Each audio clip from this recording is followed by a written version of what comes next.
Здравствуйте, меня зовут Алиса Рыжиченко, и мы продолжаем с вами говорить о реальной экономической ситуации в нашей стране.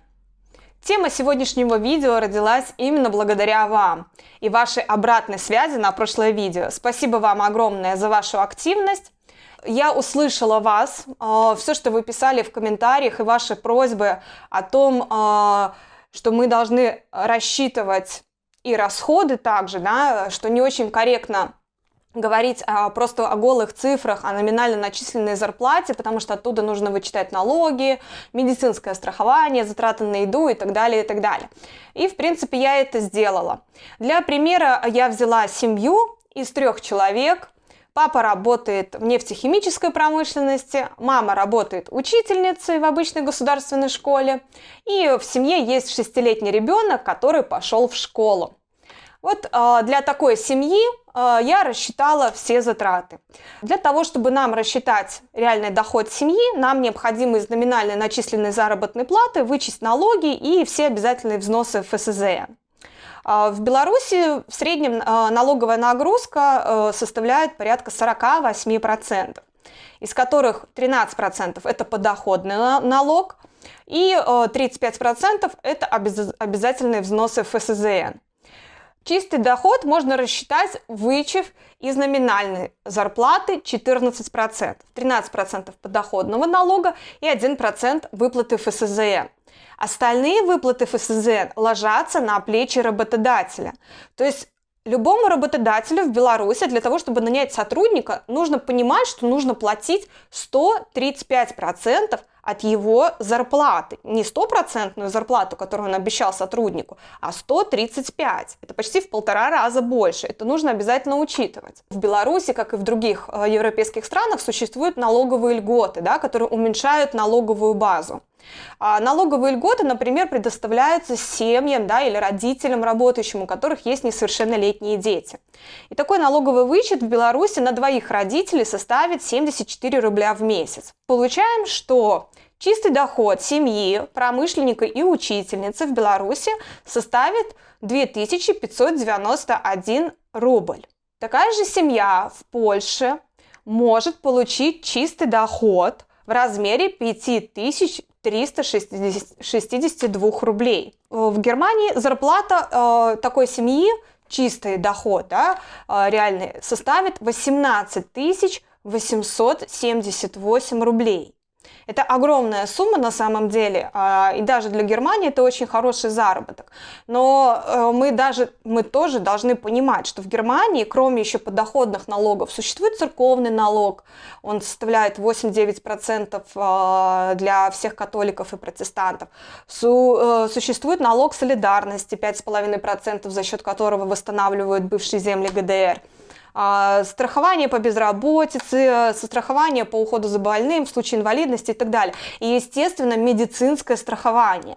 Так же, как и в Польше оно входит в социальные выплаты, и также в Германии. Медицинское страхование оплачивает пополам работник и работодатель. И что мы получаем? Получается, что общая налоговая нагрузка и в Беларуси, и в Германии, и в Польше составляет в среднем 48-52%. Как я уже говорила, да, семья снимает квартиру в Минске, 2-комнатную, и аренда такой квартиры, согласно сайту RealtBuy, будет стоить в среднем $350 в месяц. Коммунальные платежи по такой квартире составят приблизительно 60 рублей в месяц.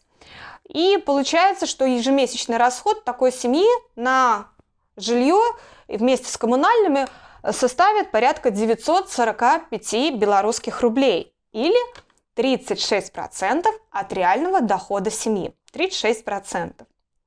В Варшаве аренда такого же жилья будет стоить в 2 раза дороже. Причем коммунальные будут стоить также дороже, чем в Беларуси.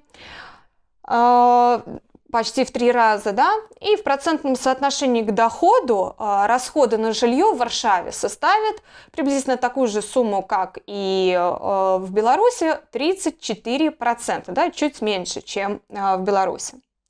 В Берлине 2-комнатную квартиру такой квадратуры можно снять за 850 евро в месяц. Причем коммунальные в Берлине стоят в 8 раз дороже, чем в Польше. Но при всем при том, что квартира стоит в 3 раза дороже, коммунальные в 8 раз дороже, семье в Германии на расходы на жилье придется потратить всего 16% от своего чистого семейного дохода. Расходы на жилье мы включили в наши расходы общие, да, при том, что эти расходы абсолютно не предусмотрены потребительской корзиной Беларуси, из расчета, на основании которой рассчитывается прожиточный минимум. Я не понимаю, чиновники что считают, что молодая семья с ребенком в состоянии купить себе уже на начало их, грубо говоря, жизненного пути, купить себе собственное жилье, или где, по их мнению, они должны жить с родителями совместно, а если у родителей такой возможности нет, или, например, родители сами живут в двухкомнатной квартире в какой-нибудь, куда идти с ребенком? То есть почему, у меня вопрос, почему чиновники не включили в потребительскую корзину, на основании которой рассчитывается прожиточный минимум, расходы на жилье? Неважно, что это будет выплата кредита, ипотечного, это будет съем квартиры или что-то другое, но почему этих расходов нету? Есть только расходы на коммунальные услуги, но расходов на само жилье просто нету. Ну, давайте продолжим по расходам. Следующая статья расходов – это транспорт. Я уже говорила, да, что в семье есть один автомобиль, и в расходы на транспорт я включила стоимость топлива из расчета 115 литров в месяц, стоимость одного проездного, стоимость автомобильной страховки и стоимость парковочного места. Почему я включила стоимость парковочного места? Потому что это платно и в Польше, и в Германии, даже если вы живете и вдоль вашего дома там 15 парковочных мест, для того, чтобы там парковаться бесплатно, вам необходимо заплатить небольшую сумму денег администрации вашего района для того, чтобы вам предоставили право парковаться возле вашего же дома. С учетом всех этих расходов, да, давайте рассчитаем, да, сколько нам придется потратить на транспорт семьи из 3 человек. В Беларуси самые низкие цены на бензин, естественно, мы все это понимаем. Цены на автострахование также ниже, чем в других странах. А вот месячный проездной, например, будет стоить дороже на все виды транспорта, чем в Варшаве. Но в итоге мы получаем, что семье придется потратить на расходы транспорта приблизительно 11% от своего чистого дохода семейного. В Польше немного ниже показатель, это почти 10%. И в Германии, с учетом того, что в Германии бензин стоит в 3 раза дороже, страхование тоже стоит дороже намного. И все равно, при всем при этом, семье в Германии придется потратить всего 5% от собственного чистого дохода. Следующая статья расходов у нас связь и интернет. Естественно, мы не можем сейчас себе представить жизнь без интернета или без мобильного телефона. Все-таки 21 век на дворе, и мы не будем от этого отказываться. Тем более эти расходы также включены в потребительскую корзину. В Польше придется семье потратить 60 рублей белорусских. Это приблизительно 1% от дохода семьи. В Беларуси эти расходы составят 67 рублей. И это составит приблизительно 2,5% от чистого дохода семьи. В Германии расходы на связь и интернет выше, чем в Беларуси, выше, чем в Польше. Но при этом семье в Германии придется потратить меньше 1%, всего 0,5% от своего чистого семейного дохода на растраты на интернет и на мобильную связь. Переходим сейчас к самому интересному. Расходы на продукты питания. Я, конечно, не могу себе представить сбалансированный рацион питания из тех продуктов, которые входят в список официальной потребительской корзины в Беларуси, потому что, по мнению наших чиновников, семья из 3 человек из которых двое, грубо говоря, мужчины, мамы мальчиков меня сейчас поймут, потому что растущий организм мальчика – это то же самое, как накормить мужчину. Он хочет кушать постоянно, ему постоянно требуются какие-то перекусы, фрукты, печеньки, и он потребляет столько же еды, сколько мужчина, только немножко в меньших порциях. Так вот, по мнению наших чиновников, семья из 3 человек должна в месяц потреблять минимум 13 килограмм мяса, да, то есть то, что сверх, это уже если у вас есть сверхдоходы. Это рассчитан прожиточный минимум, да, и вот исходя из этого потребления. То есть 13 килограмм мяса на месяц на семью из 3 человек. При этом, что вот этих 13 килограмм мяса, это не все свежее мясо. Туда включена колбаса и также включены субпродукты. 13 килограмм мяса. Окей, если мы представим, что семья потребляет мясо в 2 раза в день, например, на обед и на ужин, на 3 человек получается, что за один прием пищи семья должна потреблять 217 граммов мяса. Посмотрите на эту картинку, там изображен этот кусочек мяса, несчастный, 200 граммов. Как вы думаете, мужчине, мальчику и женщине молодой хватит такого кусочка мяса на один прием пищи для сбалансированного рациона питания? Напишите, пожалуйста, в комментарии свое мнение. По сути, единственное, что в списке указано в достатке, это картошка и хлеб. По мнению наших чиновников, семья из 3 человек должна потреблять в месяц, внимание, 23 килограмма хлеба и 28 килограммов картошки. И это данные потребления на месяц. Не на год, а на месяц. Вы, конечно, меня извините, но кто-нибудь из вас пробовал съесть 23 килограмма хлеба? Вы вообще себе представляете, что это такое? 23 килограмма хлеба – это 51 буханка хлеба, обычного черного, вот кирпичик. 51 буханка хлеба на 30 дней на семью из 3 человек. Ну, наверное, после 2-го дня будет тошнить уже этим хлебом. А вот фруктов предусмотрено в 2 раза меньше. Всего 13 килограмм фруктов. То есть, получается, суточная норма потребления семьи в фруктах – это 440 граммов. 440 граммов – это 2 средних яблочка. Ну, извините, а членов семьи-то 3? То есть, кому-то не достанется фрукты? Получается, что белорусы должны есть картошку, хлеб, ну и немножечко по праздникам мясо и фрукты. Если честно, так и хочется, чтобы чиновники, которые составляли этот список и рассчитывали вот эту норму потребления семьи молодой из 3 человек с маленьким ребенком, самостоятельно, на собственном примере показала, как это придерживаться вот этой картофельно-хлебной диеты и как они после этого будут себя чувствовать, я имею в виду здоровье, какие последствия будут для здоровья после такого питания. Мы все-таки возьмем эту потребительскую корзину, да, во избежание споров, и рассчитаем, сколько будут стоить продукты в соответствии с вот этой нормой потребления и вот этим списком продуктов. В Беларуси стоимость таких продуктов составит 932 белорусских рубля. Цены я брала с сайта Е-доставка, то есть на сайте Евроопта, который можно доставить домой, заказать на дом. И старалась брать, естественно, самые дешевые продукты, там либо белорусского производства, либо те, которые указаны, цена самая низкая. В Польше на эти же продукты придется потратить приблизительно такую же сумму, 1065 рублей.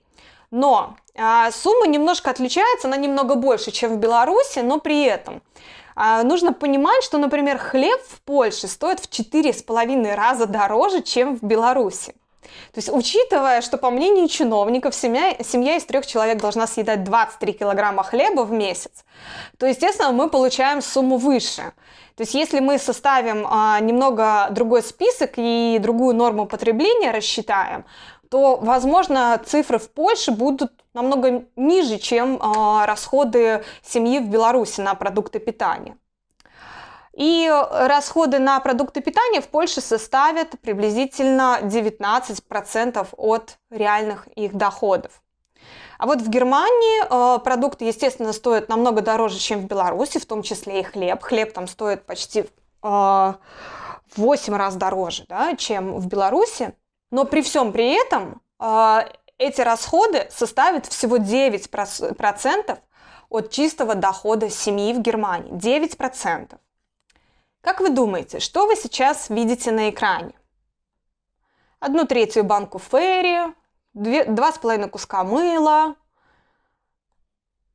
1 килограмм порошка. Как вы думаете, что это такое? Можете написать в комментариях свое мнение, как по-вашему, что это такое. А я вам скажу, что это такое. Это то, что должна потреблять семья из 3 человек бытовой химии, да, по мнению наших чиновников. Это та норма потребления семьи из 3 человек.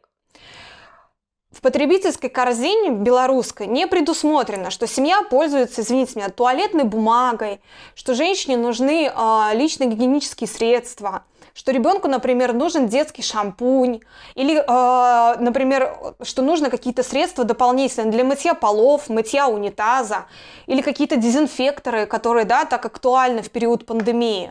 О чем мы вообще говорим? Как можно взять за расчет вот именно вот эту потребительскую корзину, вот этот список бытовой химии, которая необходима, по мнению чиновников, для семьи из 3 человек? Я, конечно, не могла взять этот список, потому что он очень далек от реальности. То есть, если мы говорим про продукты питания, то там далеко от реальности норма потребления, но в целом список питания более-менее подходит, да, для рациона семьи. Но по бытовой химии я не могла также сделать, поэтому я составила свой список по потреблению бытовой химии, и вы видите его сейчас на экране. Это такой минимальный список, без которого семья, прям очень сложно ей будет обойтись без этого списка. И рассчитала расходы в соответствии с этим списком, да. Таким образом, что мы получаем? Расходы белорусской семьи на бытовую химию в соответствии с моим списком, который я составила, будут составлять порядка 120 белорусских рублей или 4,5% от дохода чистого семьи. Напишите, пожалуйста, в комментарии, эта сумма похожа на ту сумму, которую вы тратите на бытовую химию? Мне просто вот даже самой интересно, я уже 3 года не была в Беларуси, и поэтому нужно понимать. Но опять же, цены я брала на сайте Е-доставка, которым пользуются многие белорусы, поэтому думаю, что эта цифра будет очень похожа на реальную. В Польше эти же товары будут стоить немножко дороже, но в процентном соотношении к чистому доходу населения это составит всего 2,7%. А вот в Германии, несмотря на очень высокие цены на бытовую химию, расходы на эту корзину бытовую, да, составят всего 1% от чистого дохода семьи. 1% против 4,5%, которые придется потратить семье в Беларуси. Следующая статья расходов – это расходы на одежду, обувь, какие-то аксессуары, сумки, рюкзаки и так далее. Очень сложно рассчитать расходы семьи на одежду, потому что кто-то выбирает магазины подороже, кто-то подешевле. В любой стране есть дискаунтеры, и в Германии, и в Польше. И я уверена, что и в Германии, и в Польше можно найти места, где можно купить одежду дешевле, чем в Беларуси. Возьмем для примера один магазин, который есть и в Беларуси, и в Польше, и в Германии, и сравним там на некоторые позиции, на некоторые товары, цены. И исходя из этого, да, мы уже определимся, сколько необходимо потратить семье на одежду и обувь. При этом чиновники из Министерства труда и социальной защиты утверждают, что в среднем семья в месяц должна тратить где-то 19% от прожиточного минимума на одежду и обувь. 19% от прожиточного минимума – это 90 белорусских рублей, или 3,5% от чистого дохода семьи. Опять же, повторюсь, очень сложно сравнить цены, но давайте возьмем вот один магазин. Я для примера взяла магазин Zara. Это магазин не премиум класса, при этом в этом магазине можно найти любые группы товаров, да, я имею в виду одежду, обувь, куртки, летнюю одежду, то есть все, что в принципе указано в потребительской корзине, можно найти в этом магазине. И я сравнила просто стоимость. Я взяла одни женские брюки классические, черные, классического покроя. И в Беларуси в магазине Zara можно купить такие брюки за 119 рублей или 4,5% от чистого дохода. В Польше эти же самые брюки будут стоить 139 злотых. На белорусские деньги это 83 рубля. Или 1,5% от чистого дохода семьи в Польше. В Германии эти брюки будут стоить порядка 40 евро, и это составит 0,5% от чистого дохода. Еще одна статья расходов, которая включена в потребительскую корзину, это культурно-просветительные мероприятия и отдых. По мнению чиновников белорусских, семья из 3 человек должна тратить в месяц 1,3% от прожиточного минимума на такие мероприятия. 1,3% от прожиточного минимума – это 6 рублей 20 копеек. Скажите, пожалуйста, вот куда можно сходить с семьей за 6 рублей?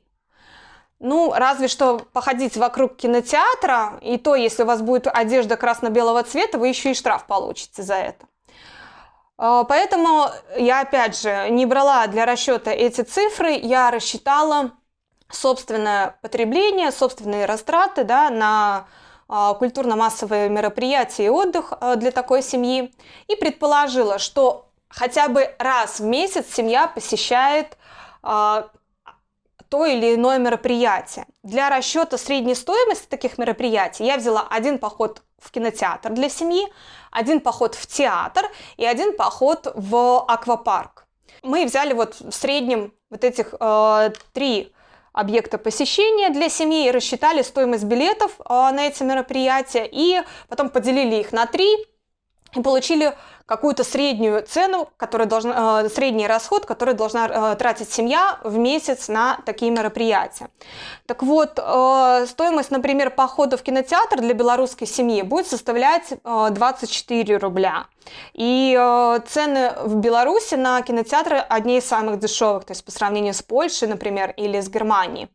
Поход в театр обойдется приблизительно в 30 рублей, и уже поход в аквапарк, естественно, это самая дорогостоящая растрата для семьи, будет составлять порядка 130 рублей.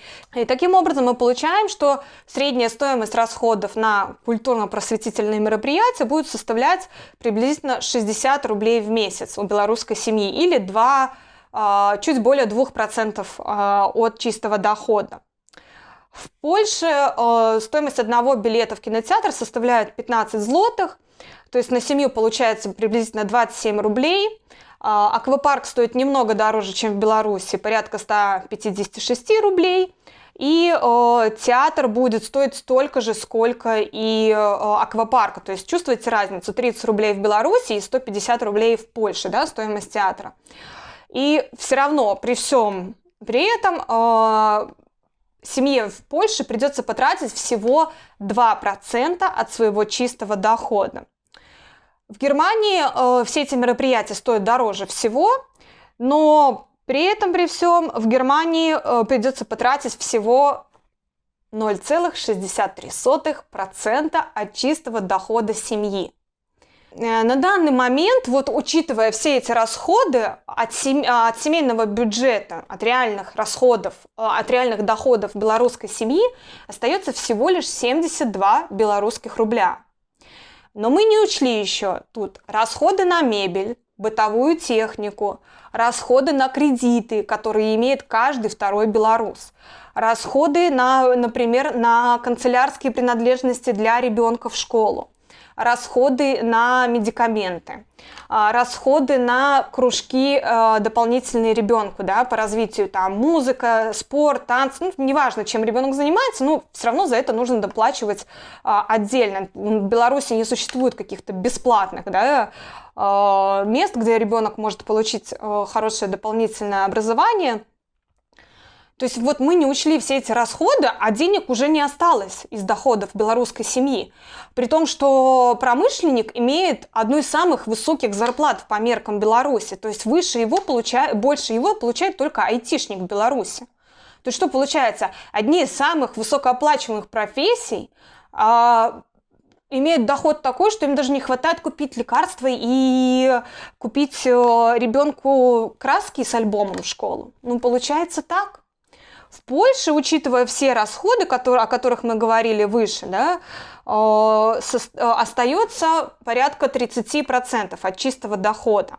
Ну окей, 30% это еще куда ни шло. Из 30% семья может потратить часть на те расходы, которые мы не учли в нашем исследовании, потому что в белорусской семье денег не хватило на дальнейшие расходы.